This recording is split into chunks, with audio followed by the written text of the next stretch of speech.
Hey everybody, Aaron Cowan, Sage Dynamics, and this is the Nightforce NX8 1:8 first focal plane optic. Innovation may be slow or stagnant in some categories of firearms accessories, but one place where it is alive and well is in the category of low variable power magnification optics. That's the newest thing. People are starting to not necessarily get away from red dots, but realize that for certain purposes, a variable magnification optic is the way to go versus using a standalone red dot or even with a red dot with a flip-to-side magnifier. It's going to give you things that you can't necessarily get from a red dot. And Nightforce, no stranger to producing quality optics in the past, has entered into the market in a big way with this 1:8 first focal plane.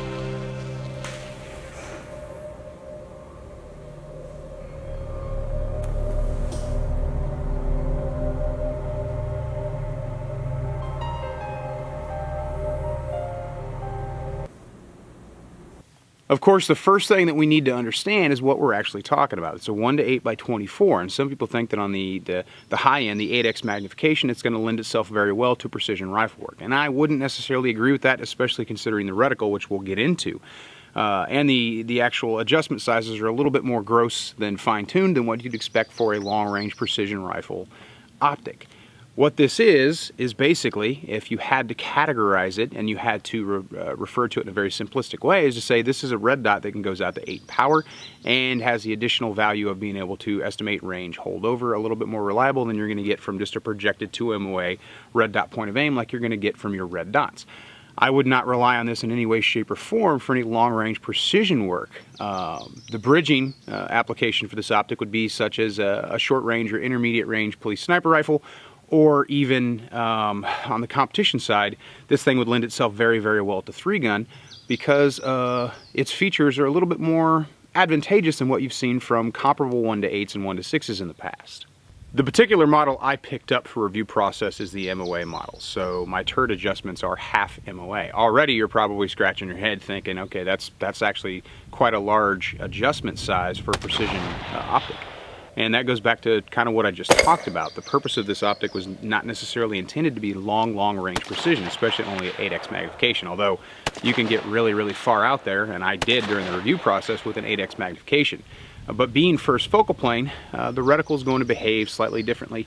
If you're not familiar with first focal plane, the reticle is going to change in relation to the change in size in relation to your magnification power. So your true reticle size, even though you can use the reticle to range estimate distance using the graduated reticle at any distance, it's going to be the maximum size in relation to your eye, your perception, at its maximum magnification. So on 8x, my point of aim in this optic is 1.25 MOA. Doing some quick math at home, that's more than an inch at 100 meters. So already we have some potential issues if you're thinking of this in regards to a precision application. You can still be precise with the NX8, but it was not necessarily intended for the degree of precision that you're going to get out of comparable Nightforce products that are purpose-built for that longer range shooting. It really is, if I had to use a terminology for it, more of a tactical or self-defense focused optic. Previous offerings in the low power variable magnification optics have seen somewhat considerable footprints. The NX8 is coming in at under 9 inches and 17 ounces. So its actual addition to the rifle is in regards to physical space taken up on your rail and as well as weight is very, very unobtrusive. I've had previous rifles with different rails and different configurations running just a traditional red dot like a Comp M4 back in the day that were definitely noticeably heavier than what this is presenting to me. So that's definitely an advantage. Parallax on the rifle is fixed at 125 meters, which again goes back to it's not necessarily intended for shooting quarters at 1,000 yards. No scope really is. But some people, they want to get every single feature that they can out of a scope, even if they don't necessarily intend to use it for that purpose, or it's not on a rifle that can actually achieve those performance goals. So it kind of me reiterating, because I've had so many people ask me about it, you can't really think of the NX8 like a sniper scope if you're going to use that terminology, because that's not what it is. Going back to what I said before, it's more of a tactical or CQB or self-defense or patrol-minded variable magnification optic. Getting into the performance of the NX8, first thing we got to talk about is reticle. We talked a little bit about it already in relation to the actual size of your objective point of aim. I'm using the MOA version. Holdovers were easy, especially if you know a little bit of your dope. Another thing to talk about and feature is the actual brightness reticle. The reticle can be lit red in color, and it is very generous in its size. If you're on 1x and you turn that brightness all the way up, you have a considerable point of aim. Now, with some legacy or some previous generations of optics that were in this category, probably the most venerable would be the Leupold Mark VI, you had a lit reticle, but in order to use it like a traditional red, like you'd use a red dot, it was a little bit slower because you have an eye relief issue with all magnified optics. The eye relief on the Nightforce, the NX8, is very generous, and you can actually run this thing, and I put myself on the shot timer just to kind of prove it to myself. I can run this thing on 1x using the illuminated reticle, or just using the etched glass, or the black reticle, just as fast. I didn't see any significant difference in my performance over this optic versus my red dot, either my Comp M5 or my Trijicon MRO. I was still able to perform to the same degree on 1x, and of course the added benefit is I can easily go out to 8x magnification. I'm not one of those guys that stops somewhere in the middle. I'm either on the lowest setting or the highest setting when it comes to optics like this. Now obviously if this thing had 25x magnification, I might not necessarily go out to 25x when I was going to max magnification. Not an issue. 8 is perfect for a reasonable envelope for what you'd get out of your general purpose rifle, your intermediate range rifle. Just as you would expect from most Nightforce optics, it does have zero stop, which means I have true return to zero without any guesswork whatsoever, no matter where I'm going on my turret, if I'm dialing in my dope versus holding over.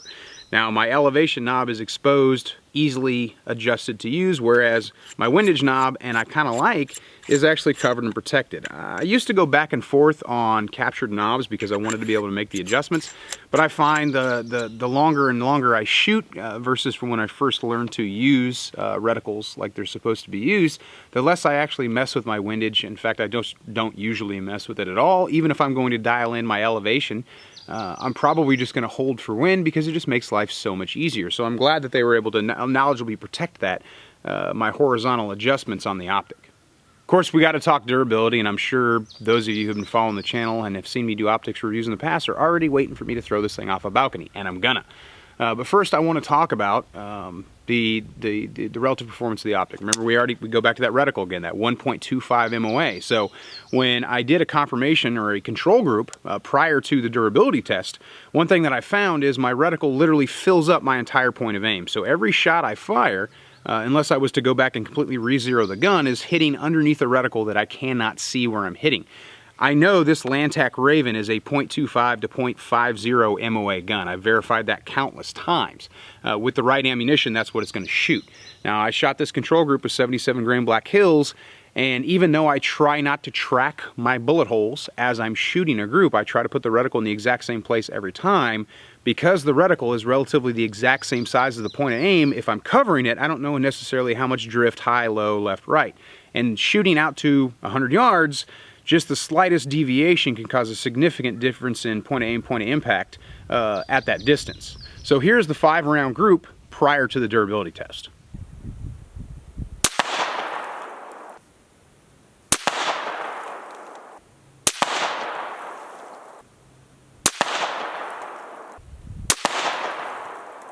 And then, of course, the durability test. Now, durability test is designed to accelerate life cycle. Instead of doing a bunch of different drops, I'm just going to do one major drop from a 2-story height off of a balcony. If you've seen optics reviews I've done in the past, you've seen me do this, and this is going to be no different.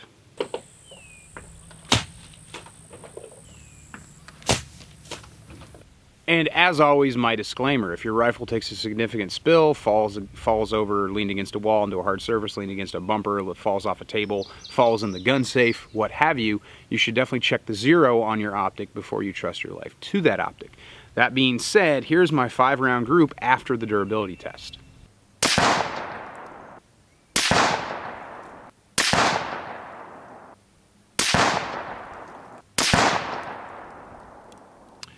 Pretty comfortable, pretty confident with that. After the durability test, I went straight into another thing you're probably waiting for, the burn down. I'm going to do 500 rounds as fast as possible to accelerate, again, the life cycle. Even though the total review process is going to be 2,000 plus rounds, I always like to get 500 rounds through as fast as possible. For some firearms accessories, that makes more sense than necessarily what an optic's going to experience. 500 rounds in recoil in a short period of time or a long period of time arguably isn't going to make any difference on the overall life of the optic. But because I try to do the burn down in every single firearms accessory where it makes sense, doing a 500 round burn down on the NX8 was no joke.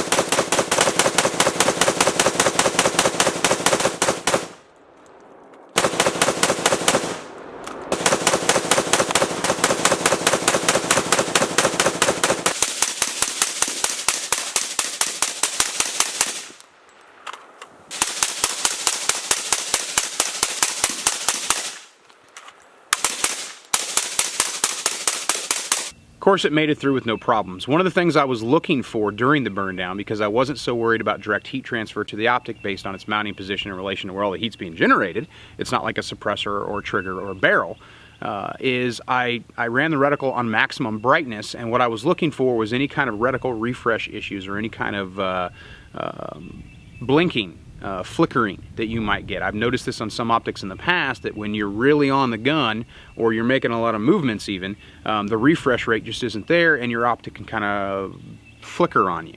And of course, another thing I was looking at was how much mirage was that glass picking up as the gun got hotter and hotter and hotter and hotter.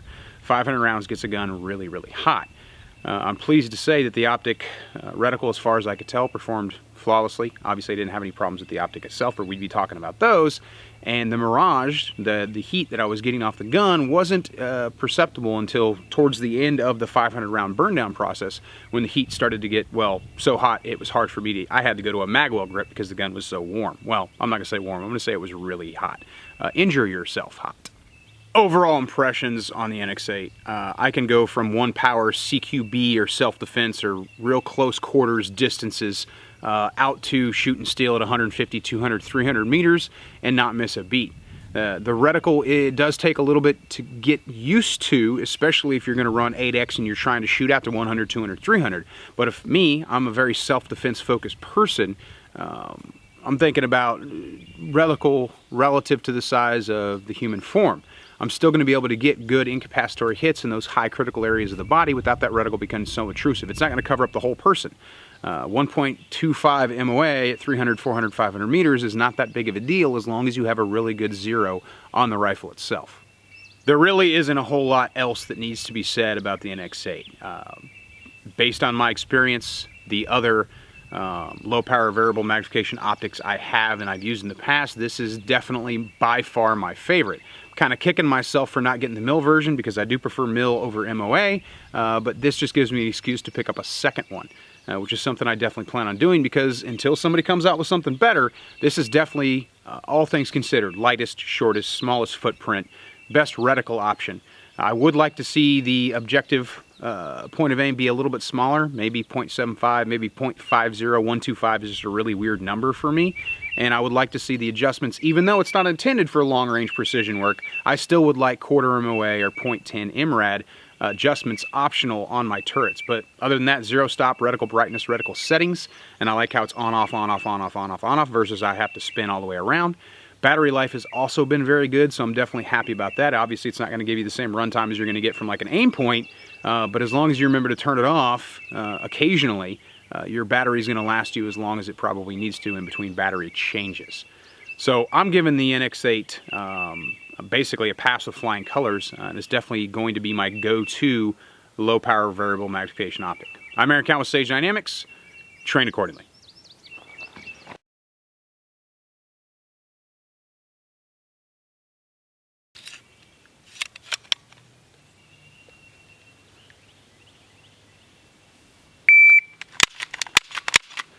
The trigger on this thing sucks.